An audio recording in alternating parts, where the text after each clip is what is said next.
Bismillah, Assalamualaikum warahmatullahi wabarakatuh. Alhamdulillah, alhamdulillahirabbil alamin, wa bihi nasta'in wala umuri dunya waddin. Wassalatu wassalamu ala asyrafil anbiya'i wal mursalin wa ala alihi wa sahbihi ajmain, amma ba'du. Alhamdulillah, segala puji syukur atas kehadirat Allah Subhanahu wa taala. Kita dapat bisa berjumpa kembali dalam keadaan sehat walafiat.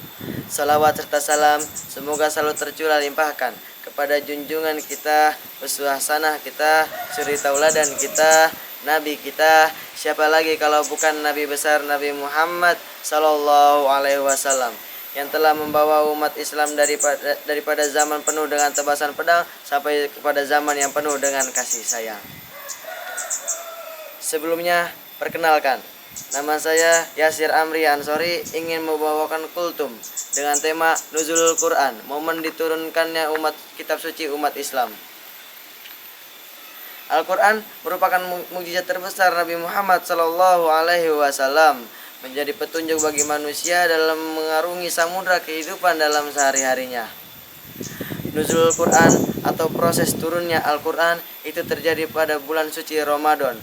Dalam firman-Nya, Allah Subhanahu wa taala berfirman dalam surat Al-Baqarah, A'udzu billahi minasyaitonir rajim. Syahrul Ramadan alladzi unzila fihil Qur'an hudal linnas wa bayyinatin minal huda wal furqan. Shadaqallahul azim. Yang artinya, bulan Ramadan adalah bulan yang di dalamnya diturunkan Al-Quran sebagai petunjuk bagi manusia dan penjelasan-penjelasan mengenai petunjuk itu serta pembeda antara hak dan yang batil. Imam Al-Qurtubi dalam kitab tafsirnya Al-Jami' lil Ahkamil Quran mengatakan, selain Al-Quran, beberapa kitab suci lainnya juga turun di bulan suci Ramadan. Suhuf Ibrahim turun di malam pertama bulan Ramadan, dan Nabi Musa menerima Taurat di malam ke-6 bulan Ramadan, dan Nabi Isa menerima Injil di hari ke-13 bulan Ramadan.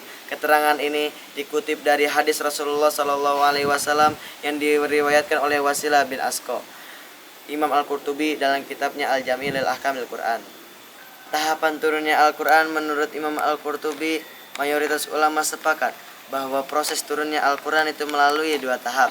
Tahap yang pertama itu turun secara utuh dari Lauh Mahfuz ke langit dunia pada malam Lailatul Qadar. Tahap kedua turun secara berangsur-angsur tergantung dengan kondisi dan keadaan. Pendapat ini selaras dengan keterangannya Profesor Quraisy Shihab yang lebih menyoroti pada sisi bahasanya. Setidaknya ada dua kata yang ditunjukkan untuk proses turunnya Al-Quran, yaitu kata anzala dan nazala. Yang keduanya merupakan derivasi dari kata nazala yang artinya turun. Lafaz anzala sendiri umumnya digunakan untuk menunjukkan turunnya Al-Quran secara utuh dari Lauh Mahfuz ke langit dunia. Hal ini sebagaimana dikatakan dalam firman Allah Subhanahu wa taala dalam Quran surat Al-Qadar ayat 1, A'udzu billahi minasyaitonir rajim.